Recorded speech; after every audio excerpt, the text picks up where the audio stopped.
पापा कहाँ है? पापा गौरव जी। ये जैन जी बिटिया है। था कि जो आपके धाम पे जो गाय हैं जो इधर है, तो क्या हम उन्हें अपनी गौशाला में नहीं रख सकते? तुम गई हो धाम?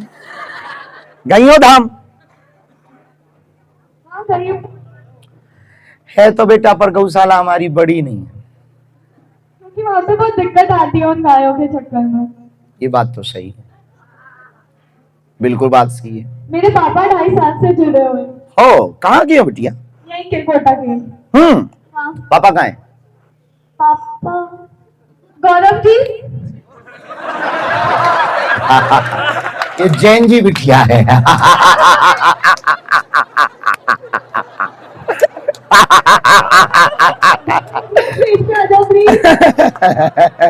ये आज के जमाने की बेटियां हैं। हमारे जमाने में बाप को बाप कह दो तो भी मुक्का पड़ता। गौरव जी, गौरव जी हाजिर हो।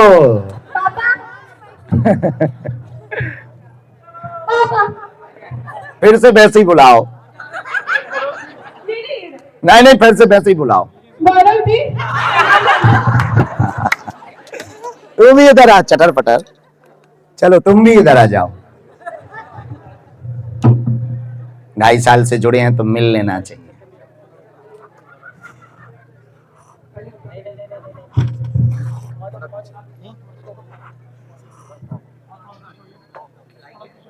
यहीं बैठो, बुला दो। एक प्रश्न और, गौरव जी को बुला लो।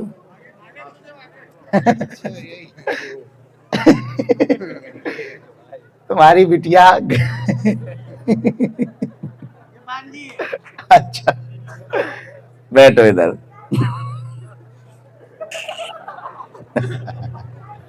मोटे कहाँ गए जो टेंशन में रहते?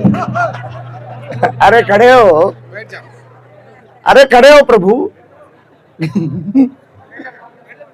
हाँ, ये आनंद लूटा। अब तुम कल भी हमें मिलना।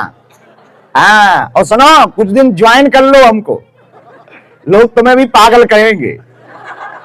और सुनो, इन बिगड़े दिमागों में भरे अमृत के लच्छे हैं। अरे हमें पागल ही रहने दो, पागल ही अच्छे हैं। और हाँ, तुम हमें ज्वाइन करो, पर एक बार खबर रखना, हमारे यहाँ आने का दरवाजा है, जाने का नहीं है। बाद में कहो कि कहां बाबा के चक्कर में फंस गए। हमारी हवेली पे जो आ जाता है वो फिर जा नहीं पाता है, अब तक का रिकॉर्ड है। तो तुम संभल कर आना, लेकिन आ जाओगे तो ये गारंटी है, थिरकते ही रहोगे विदाउट म्यूजिक। चलो, अंतिम प्रश्न। सीताराम। सीताराम।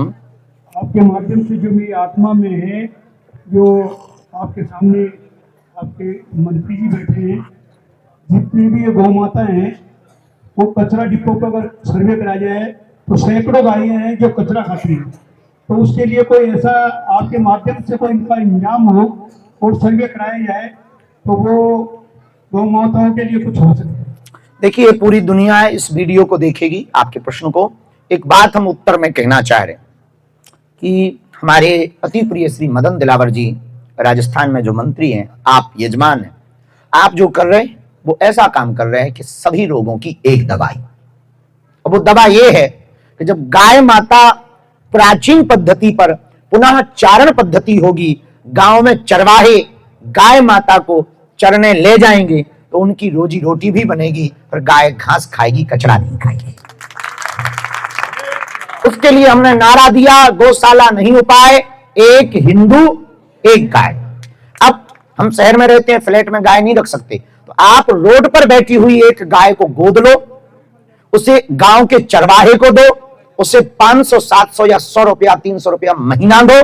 वो तुम्हारी तरफ से गौ सेवा होगी, उसका जीवन चलेगा, और तुम्हारी तरफ से गाय पल जाएगी, और गौ माता सड़क से पुनः जंगल में चरने जाएगी। एक दूसरा, गौशालाओं के नाम पर क्या होता है, गौशालाओं में गायें कम हैं, उनके नाम पे डोनेशन ज्यादा। एक गाय के नाम पर 10-10 लोगों से दान लिया जाता। ये बात कड़वी हो सकती है पर बात की सच्चाई।